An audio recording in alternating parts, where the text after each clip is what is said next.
I know, penis, very funny. Oh! That's our greatest yet, boys. Look at that. Look at that. We've already expanded our collection masterfully. I'm very, very happy with this, I gotta say. I mean, is that not beautiful? I mean, I guess beauty is in the eye of the beholder, but you have to be fucking blind not to see the beauty in that. So, I mean, you know. Do we want to train up some, troops? I mean, we could. I know, poggers. Let's get poggers in chat. Oop, we got some research. I guess we should probably worry about that. Army Reserve training. We gotta reserve more troops, have them on standby, so we can hunt more. And then what else? Let's improve our support equipment, so we have more support when we're hunting. Because ultimately, that's all I care about.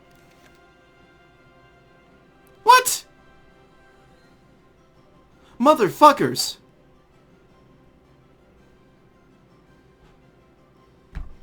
I built their fucking infrastructure.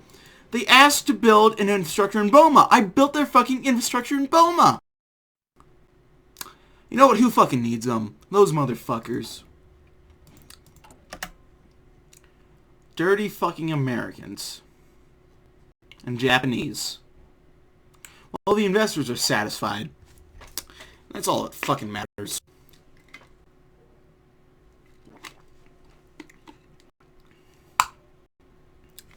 As long as we're still getting money, and we're still getting that dosh, you know?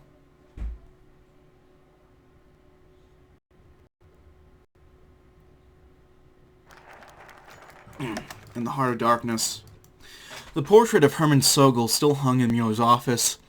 His body was frail and failing, befitting his twilight years, but the brilliance of his triumphal grin was matched only by the radiance of a sunrise in the background. The architect at the heart of the Zentralafrika project was gazing out upon the Kwamouth Dam. The scene was serene and peaceful, a master craftsman basking in the glory of his brainchild, a symbol of Germania's technical triumph. They say a picture is worth 1,000 words.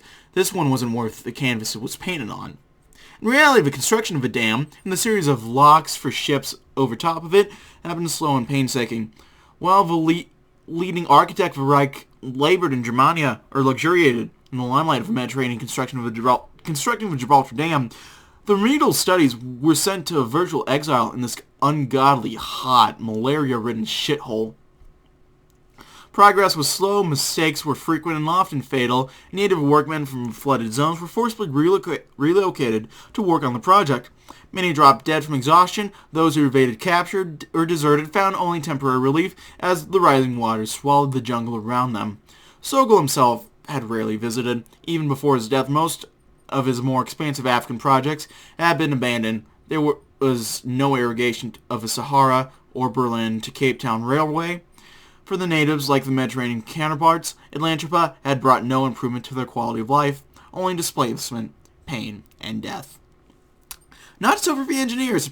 Despite the setbacks, the initial dam provided a vast amount of hydroelectricity and a navigable waterway to connect the brand new Congo Mere, the Great Congo Sea, to the ocean. The profits from these projects was enormous.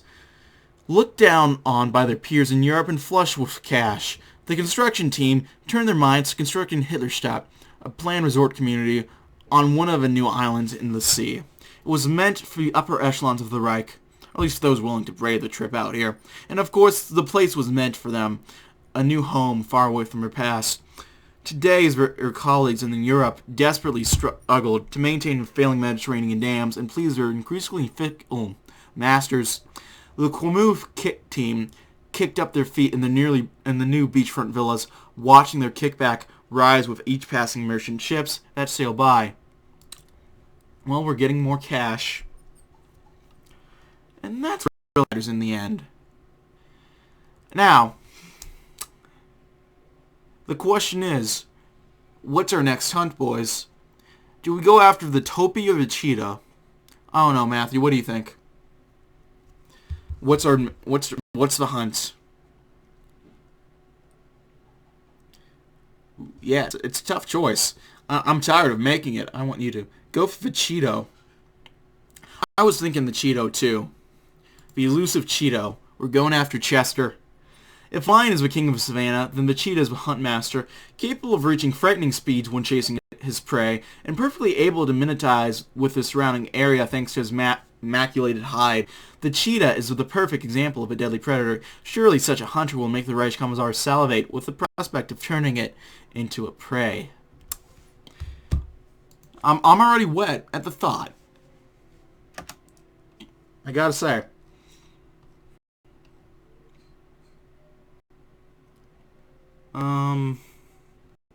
It doesn't say how much reserves we have.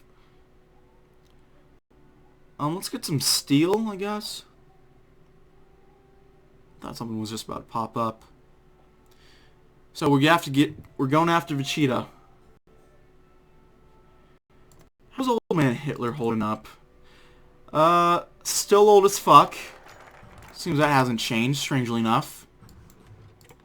Okay. Again, we gotta make sure. Capture Chester Cheetah. Now I already know old and reliable is gonna help us out the most. Old and reliable. Wait, what? That lowered our odds. The Reichskommissar was just leaving the General Bureau from a boring meeting to re-enter his adjacent palace. While on the way to his office, he spied the doors to the trophy room slightly open. He took a look and pitied how it looked from there. He wanted to hang something you could see on the wall in this particular alignment of the odds. Oh well, he didn't actually want to do the paperwork anyway. Back in his office, he quickly decided on the Cheetah as his next target. The swiftest thing imaginable in the hands of a man with the swiftest smile for the impressive African wildlife. And look at that smile, guys. Look at that smile. He pondered over the map where every mark his scouts had made was centralized for posterity. He swiftly identified the two spots he preferred for the plentifulness of the animal he had to choose. On one hand, there's the Tomboy Mountains. It would be a straight flight from there. The mountains were not too far from the nominal border to the Reichskommissariat Ostafrika. I have to catch myself. Reichskommissariat Ostafrika. And made for the breeding ground of some of the most famed highland, as well as the green savanna hunting spots in the Dales, it was said. On the other hand, the Katanga province, located deep in the Reichskommissariat southeast, a rather short flight to Apache green and dusty savanna-like region, it made for the animal's preferred terrain. Unfortunately, also the terrain was swiftest in. He would now have to choose where he would find the most impressive game and where he would have the most luck with the cheetahs.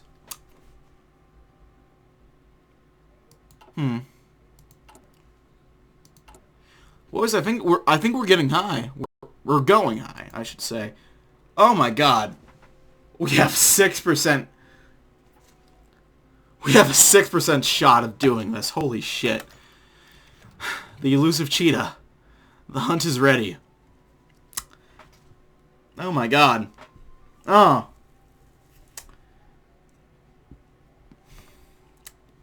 Mueller rushed down the stairs of his governing palace, nearly jumping down 2 steps at once. He took a glance through the small gap in his trophy hall, and a confident, cocky smile had appeared on his face. Before the entrance, his hunting crew was waiting, veterans of the Garrison Scouting Corps, native marksmen of the Waffen-SS, and someone Mueller had slain a cheetah with before. Or someone Mueller knew had slain a cheetah before. Mike Hoare. You gotta go with the Hoare, as we all know.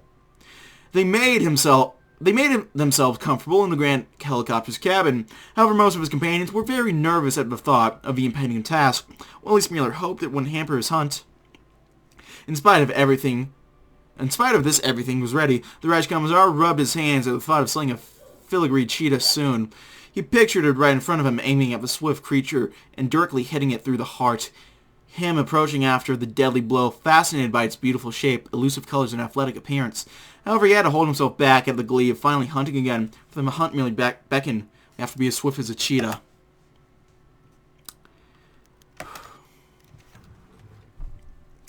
We're closing in. The helicopter soared. Ahead was a range of highlands covered with grass, with a few tree-covered rivers snaked along. This was Katanga, a land known for its mineral wealth than its scenery. It made the Reichskommissariat a lot of money, but today Mueller was more interested in its zoological wealth. One of his companions joined him in the skids, shouting despite the noise.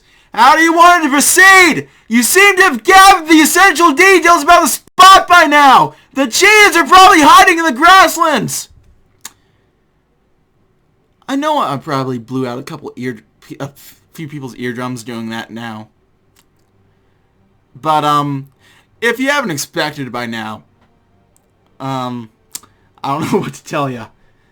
The hunt might be decided in this instance. Keep it high. Okay, that's boosted our chances. Alright. Fuck, this is gonna be the roughest yet. Siegfried Mueller was aiming with a steady hand. He didn't want all this neat planning, all these efforts for nonce. He was concentrated as ever when he was hunting.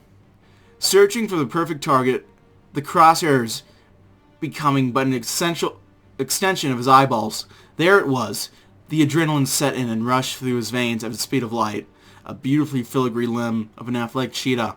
It was lying there in the grass, head slightly bent and yawning at Mueller through the crosshairs, just as if it was looking at him specifically. He slowly searched for other targets, but there was none in close sight. This one had to be sufficient, and surely it was for Mueller that had thus far only missed cheetah targets. Now was the moment. He aimed at the relaxing animal. It wasn't moving. Perfect. One last adjustment as always. Now he held his breath and counted down in his head like always. Alright. Our odds aren't good. I'm not gonna lie, boys. But, I mean, think about it.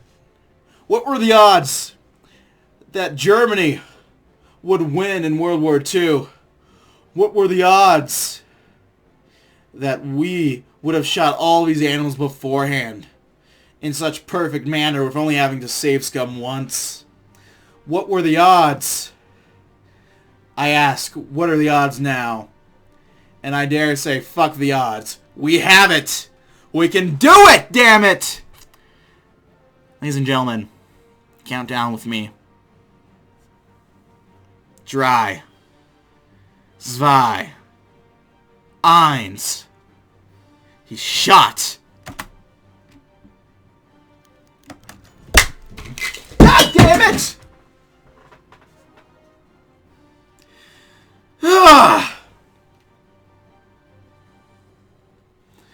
I gotta actually pick up my water bottle now. God damn it.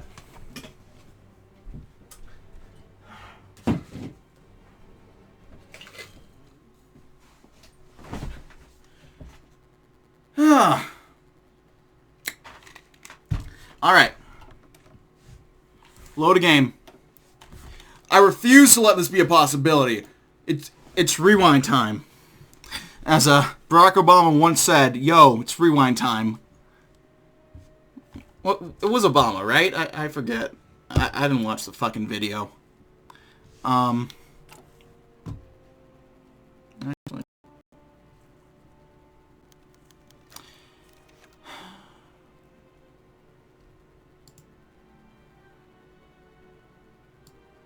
I'm gonna real quick.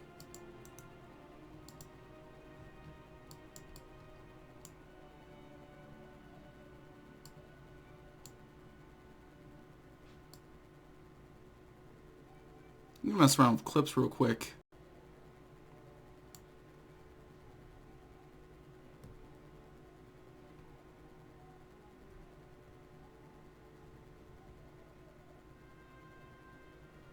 I got that figured out. Yeah, it was Obama. Thank you.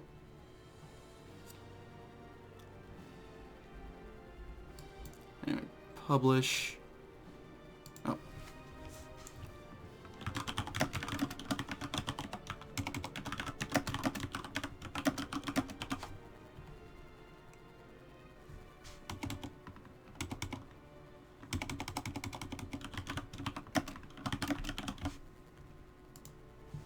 Alright. I got that clip figured out. Alright. So, what did we learn last time? You don't get high before you go hunt. You gotta go deep. There we go. And then modern and swift apparently is the better option. The hunt is ready. We're hunting in Katanga. Just somewhere over here, I think. It's not telling me the exact...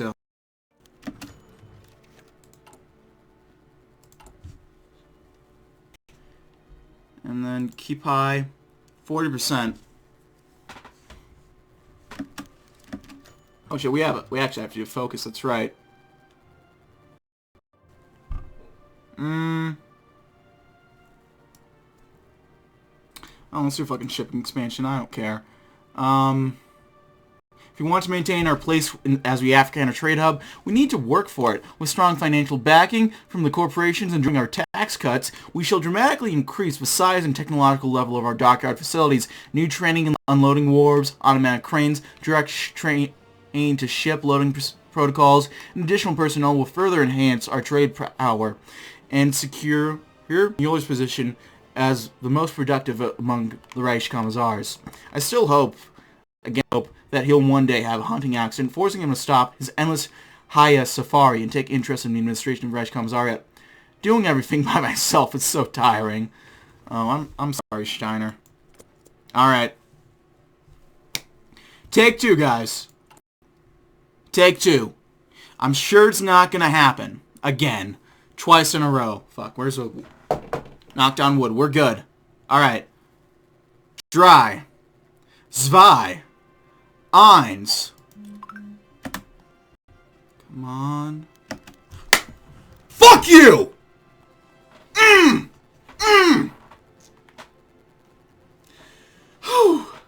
The bullet completely penetrated the cheetah from the side.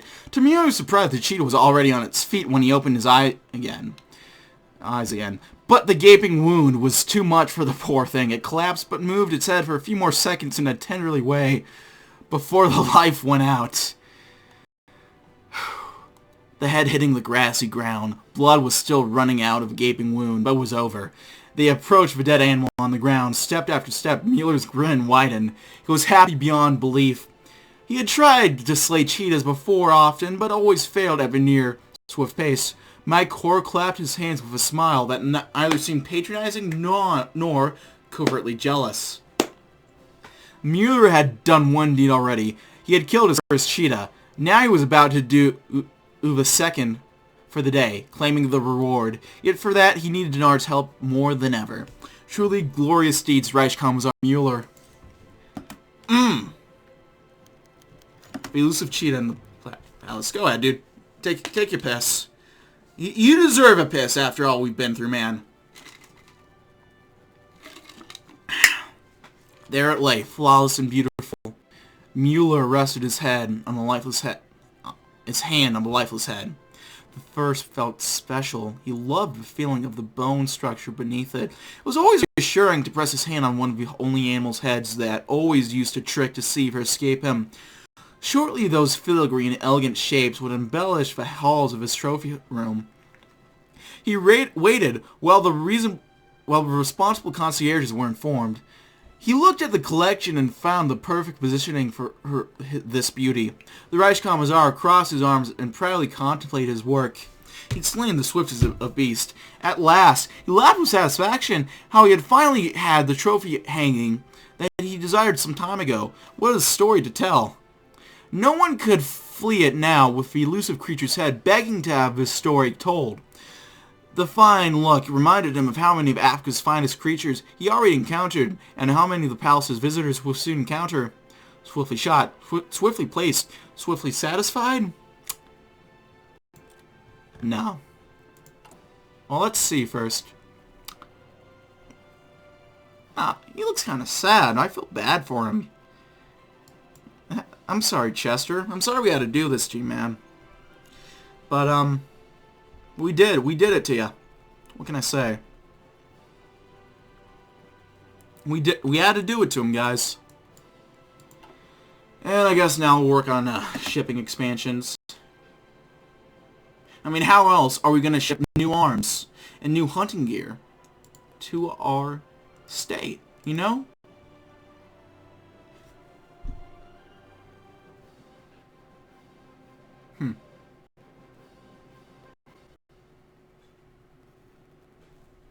And what are you going to do, you know?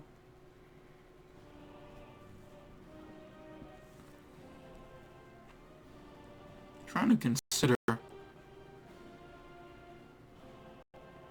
what the next move is. Now, I'll have you know what, Matthew? I don't know if I should let Matthew decide next time. Because Cheetah was a bit of a pain. We did get him, but we had to, use our time machine to go back in time and figure it out. So, I don't know. New merchant ships inaugurated. Fraulein Gotthard giggled as a Belgian shipwright handed her the bottle of Italian Prosecco.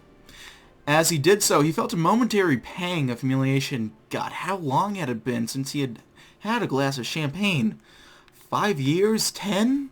Since the SS had taken control of northern France, you just couldn't find anything but these Italian knockoffs. He didn't think often of the occupation back in Europe, particularly as his business here was booming. But sometimes little everyday moments, a christening, or seeing his painter's stencil SS onto the side of a new merchant vessel, reminded him of the world they had left behind. His thoughts snapped back to the present as he heard the bottle crash against the looming hull of the SS Wildebeest. Gotthard shrieked with delight and ran to hug her husband as the crowd clapped. The confetti flew, and the ships slipped into the sea for the first time. His gaze lingered on the embracing couple, Herr Gotthard, a lieutenant, I think that's supposed to be lieutenant, in the merchant service, and the Wildebeest's presumptive captain couldn't have been more than 23. At the rate they were churning out ships, the officers and crews were getting even younger. But there was still no end in sight, for they needed more and more small ships to fit over the locks in the Congo River dams. And it wasn't just the Germans. Foreigners left and right were placing orders for their own ships to get at the riches in the heart of Africa. Everyone was desperate to get into the new scramble for Africa, and as long as they were, the artisans of Point Nord stood ready to provide for their every need. The shipwright smiled. Maybe, just maybe, the humiliation had been worth it. Well, bon voyage, lieutenant. I'm guessing they misspelled it. Since they misspelled it twice, they actually meant to spell it like that. Either that, or they don't know how to spell lieutenant. It might be some other language that I don't understand. Probably is even. I don't know. I don't think I have anyone in chat right now who would know, but probably on YouTube someone could clarify for me. I don't know. I also don't know what we're going to hunt next.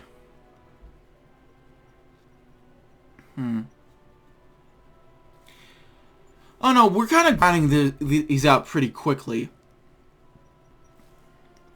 So, I'm thinking we might want to hit the brakes just for a second. You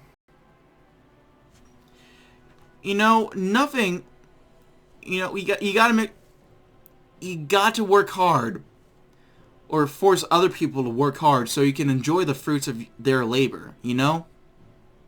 That's capitalism 101. At least Central African capitalism 101. Mullerian capitalism. Mullerisch Kapital, or however you would say it in Deutsch. Let's work on getting some blood diamonds. Diamond trade is undoubtedly the most profitable activity in Central Africa. From dozens of mines all across the Congo Basin, every day crates and crates of these stones are extracted by the tireless efforts of tens of thousands of men, children, working to their deaths in a dark, airless pit. Diamonds are so beautiful, white and transparent as a child's innocence, and shining with the colors of the rainbow. How is it possible for them to still be so pristine when they are bathed in so much blood? How can they be a symbol of purity when just looking at them makes even the most sane person want to kill? How can they be a symbol of love when they can make a person's heart just as hard as they are? But they are so precious. Oh yes, so precious.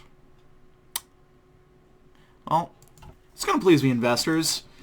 And at the end of the day, that's all that matters. The Heart of Darkness. Yeah, it is German. Or French. Field Gendarmerie Lieutenant. I know that's not how you pronounce it. But French is a rough language. I'll try to pronounce it. Field Gendarmerie. I can't even try to pronounce. Oh, I'm trying. I know I'm getting it wrong. That guy, Hans Klein, chuckled to himself as the sentries walked away. Yes, a simple road trip made by a commanding officer so low in the chain of command, he was basically a janitor. Truly, the fools he commanded deserved their rank. They never rise above and see the true worthiness of their position, trapped in a hellhole that swallows higher-born peers every week and left their bodies to rot far from home. They deserve every second of the jungle. Not Hans Klein, though. Klein had better ideas than mine, and all he needed to get there. And all he needed was to get there, I think they mean. I'm not sure. The rifle had been easy to get enough to procure from Mueller's guardsmen. They'd been almost eager to get rid of it. Perhaps the weight of guarding the hunter of Africa had finally driven them insane altogether. The special gear he'd procured through shaving a little here and there and off his own stores had taken far more time, however. Thank goodness he'd been in charge of his rifle equipment and defense gear storage. He'd stuffed enough useless junk into the military stores that they'd taken a month to notice it was gone. A few days trekking in his mobile jeep, the driver had been so low paid he'd jump at the chance to be divested of his job, and Klein reached a place where his dreams could be brought to life, a nameless village, noted on a few surveillance maps and dismissed as worthless. Klein smiled as the natives approached him. He fired his big gun into the air. This was where Conrad said the natives would fall before him in fear. And then there was nothing. The gun was silenced, the ammunition a dud. The only mercy Hans Klein was given in the hours before his death was that he was in far too much pain to regret his actions. He got what he fucking deserved. Isn't that right, Murray? Who is snapping me all this time? Oh, it is. Oh, Lucas.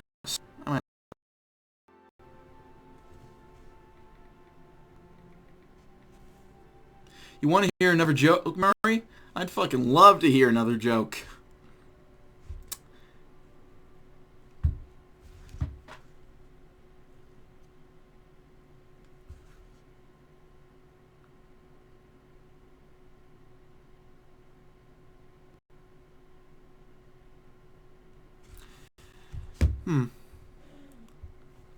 I just got sent something that I'm pretty sure is interesting, but I can't read it right now because I'm in the middle of a video.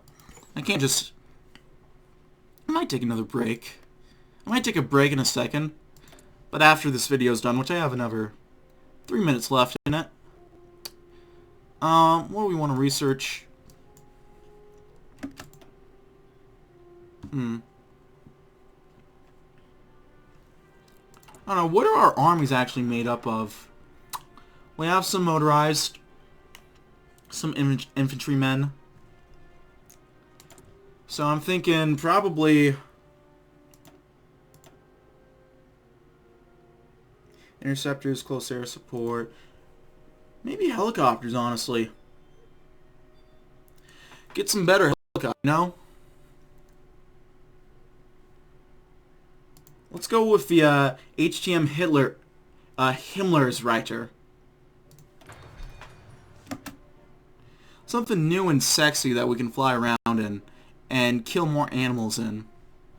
And possibly tribesmen, but that's not the explicit goal, you know? It's just a side effect.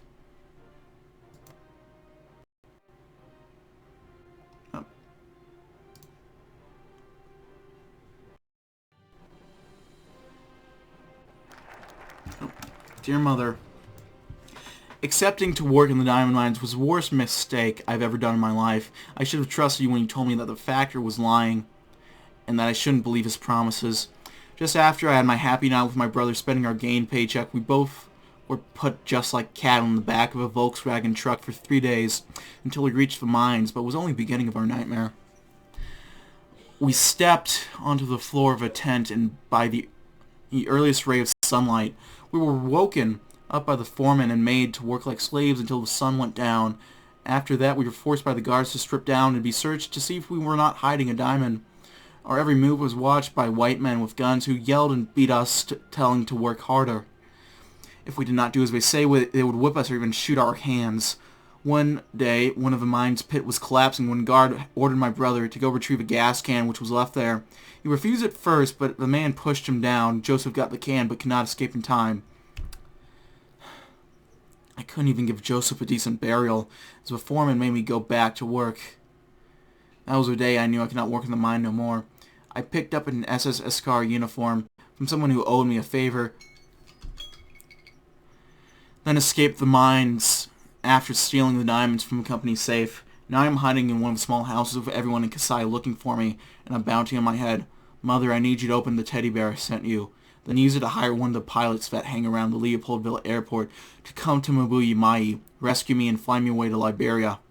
Mother, we can get out of this place, away from those Germans and the Belgians, go to America to live in those movies, to live like those movies in the theater you used to work in, back when I was little. With hope, Joseph's death will not be in vain. Your loving son, Jonathan. Well, that crushes the mood. Liberia, more like library. Thanks for making light of his horrible affair, Matthew. We lose some manpower, but we got some more cash. And God damn it, in Central Africa, cash is all that matters. Back with it. I think we'll try to get probably some rubber. Gotta get some rubbers. Maybe some more steel too. I don't know where it actually says where our money, what money we have. I was thinking about taking a break, but I might actually just call it for the night. I mean, the stream isn't as packed as it usually is, so I might just call it. That cool with you, Matt?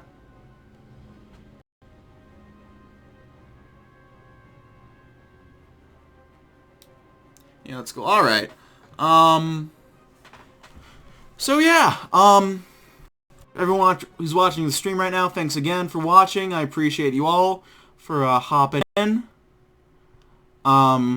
We did good today. We just about doubled our beautiful collection of animals, which I'm very proud of personally. I'm glad we did it. We did this well. We got Chester, we got Simba, we got what's the name of that French cartoon with the elephants? I'm gonna have to look that up, just so I have names for everyone. I mean, we got Harambe, we got the Buffalo Soldier, who was not taken from Africa this time, but he was taken from this mortal plane. And then Mr. Deer. I don't have any names for him. Just Mr. Deer. No, I need to come up with names for the deer. So you know what? Whoever comes up with the best name for the deer, I'll give you something. I don't know what, but I will gift you something. This goes for YouTube, whatever. YouTube, Twitch right now. I'll do a giveaway for whoever comes up with the best name for this deer. It might be too late to by the time I finish, but you know what? I'll still give someone something. Come up with a good name for a deer. I'll figure out something. But yeah, I think that's it for now. Thanks again for watching, guys. And yeah, signing out.